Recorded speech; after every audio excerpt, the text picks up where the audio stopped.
รียบร้อยเข้าในงานบุญมหัศการท่าหลวงโอ้ยเอาเลยลูกแม่เขากำลังมาได้ป่ะแม่ได้ลูกได้เลิศลูกหลานอย่างน้อยนักเรียนเยาวชนเนาะเพิ่นได้กวดความเรียบร้อยเข้าบุญท่าหลวงเนาะเพิ่นตรวจความเรียบร้อยก็สิอยู่ทุกคนเนาะค่ะไปซะละลูกกับหลานไปซะละโอเคที่ตามด้วยสายของนางบุญมาแล้วมาจากบ้านป่ายางเป็นห้องกันหนึ่งแต่ทีมาอีกแล้วเกณฑ์สถาบุญครอบครัวของนางจำปีดาคนลังหลายลูกสิพี่ยังไปที่จากบ้านพุทธวางจันทบุรีสิพาหลานไปที่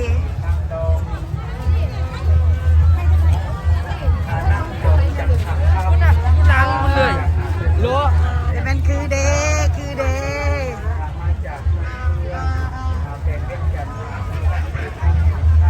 ลูกกับหลานยางคือเดพี่ลุงน่ะพาหลานไปที่ซิซ่า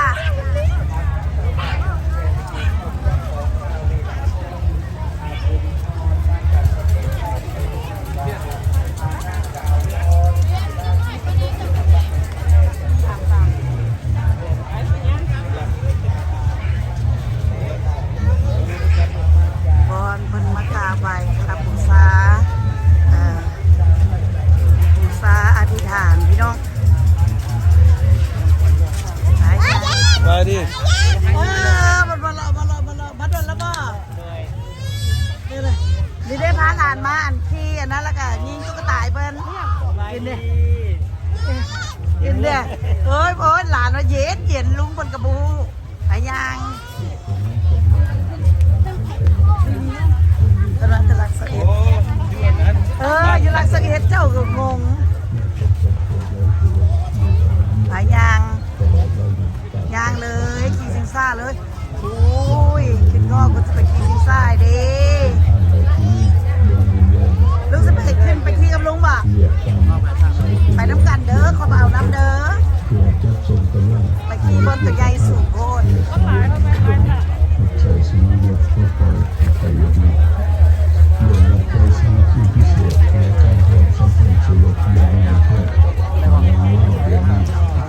เมื่อพบกันที่ลักษณะรัฐบาลอเมริกาสำเร็จการปกครองประชาชน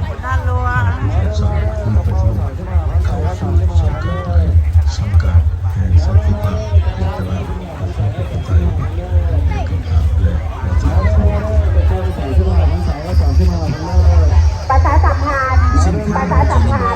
ไปดูแก้อุดรประชาสัมพันธ์หาไปดูแก้อุดรที่บ้านเดือดร้อยให้มาหาลูกสาวประชาสัมพันธ์ถึงแก้วอุดรถ้าได้ยินเสียงประชาสัมพันธ์นี้แล้วให้มาหาลูกสาวยุ่งหาลูกกรรมการของพวกเขาหาบ่เรือถามลูกกรรมการที่สายให้สอบถามทางเจ้าหน้าที่ทหารตำรวจได้ขอคำใจเดี๋ยวนี้ลุงเพิ่นพาหลานเพิ่นย่างรอสิพากันไปที่ซิงซ่าสวรรค์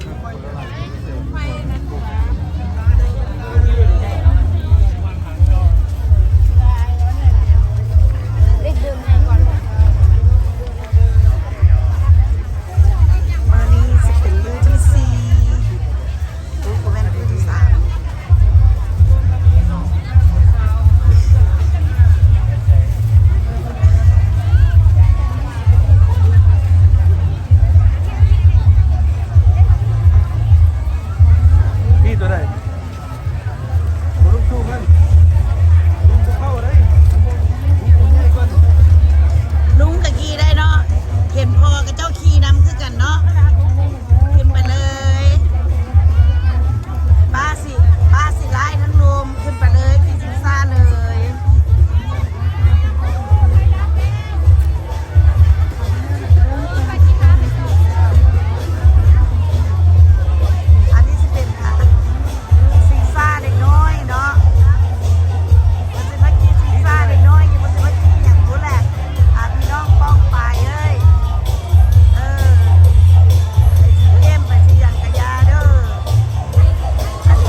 ได้ยืน2 คนไอ้เป็นเจ้าที่เป็นยังเจ้าหน้าที่ได้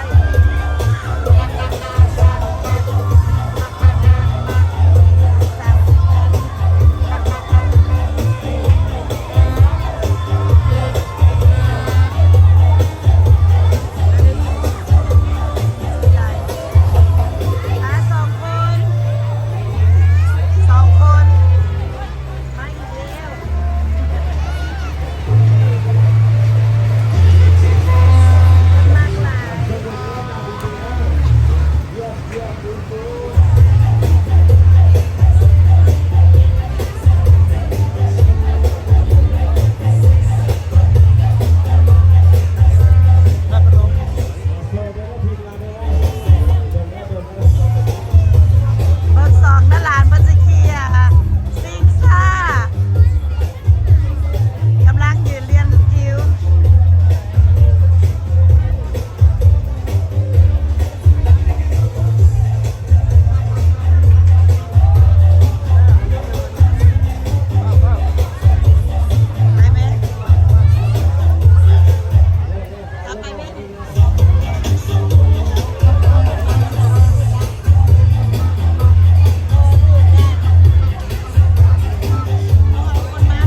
ขึ้นคอยแรงพนักงานยกเลยพี่ยกเลยเด้อ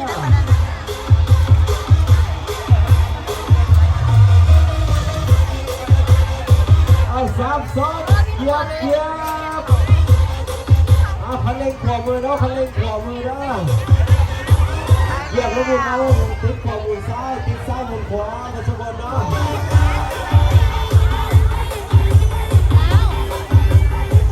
เหยียบมุนเหยียบจึง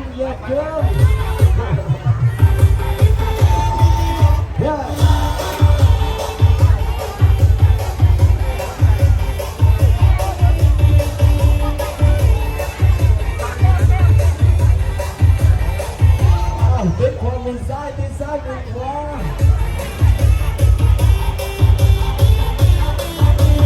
คันเร่งผู้สาวเหยียบมุน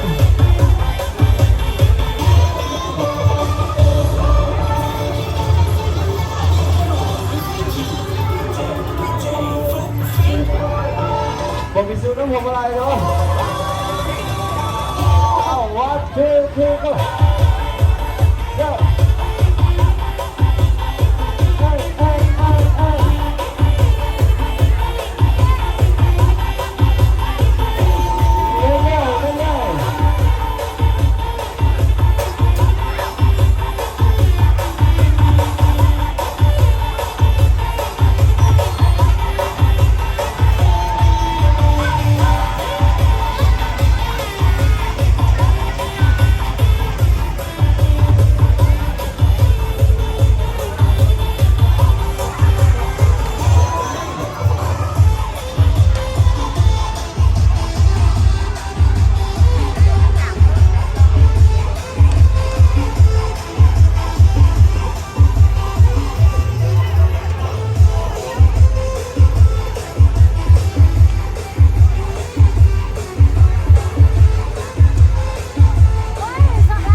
2 3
go Let's go.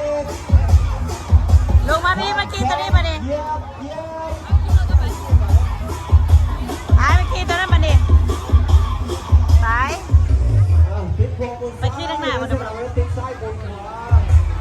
จะมีส่วนเนื้อพวงมาลัยแล้วหมุนได้เรื่อยๆแล้วมันออกแล้วอายุเท่านั้น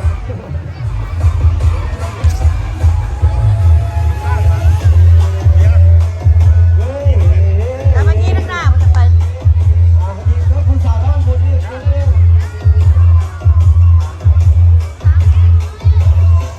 ไอ้บ้ามาไม่บ้ามาแล้ว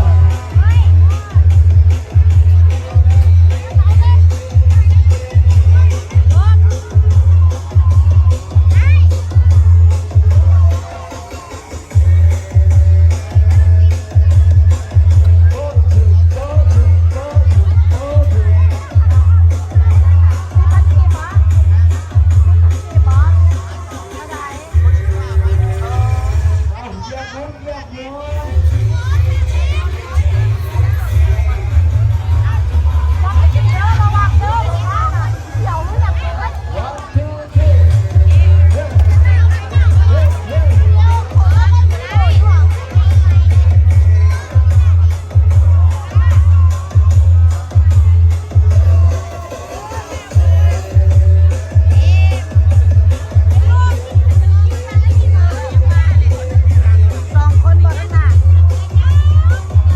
2 คนข้างหน้า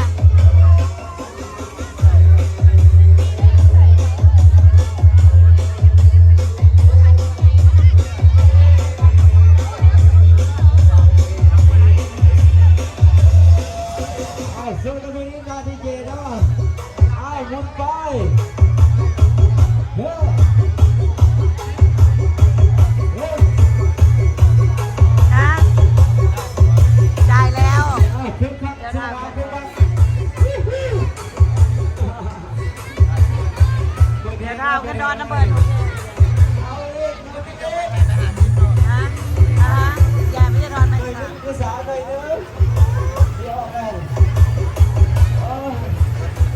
เดี๋ยวออกกัน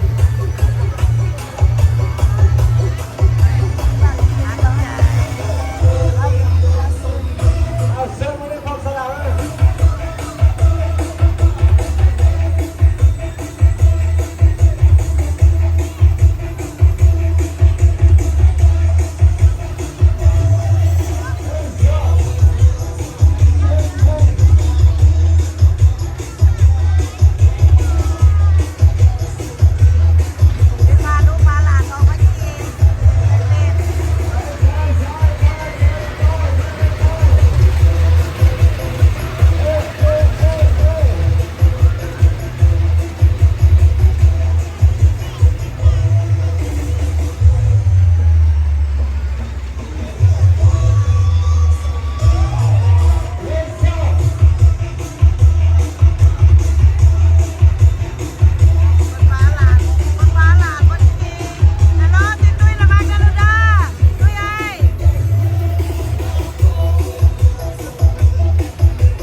ไปยางครับไปขี่อยู่หน้าทาสคุณบอก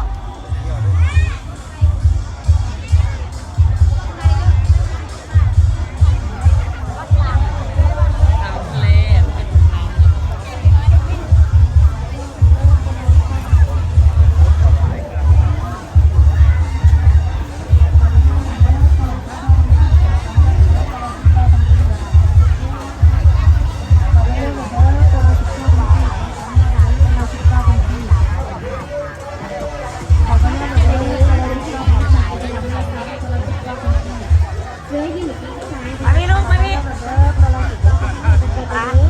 เอาไปขี่อย่างต่อ กันเด้อเสื้ออยู่ยิงซ้ายในราคา3,000กับ3,000กีบเดี๋ยวเขามาเลยกันเด้อ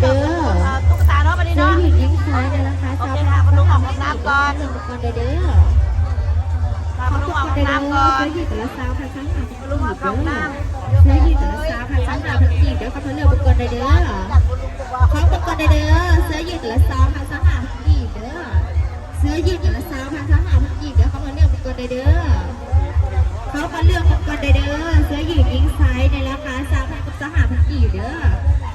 เสื้อยืดยิงซ้ายในราคา3,000กับ3,000แล้วเขามาเลือกกันเด้อ ำเอาบายบายพี่น้อง FC บนสกูต เขากันเด้อเสื้อยืดยิงซ้ายในราคา3,000กับ3,000กีบ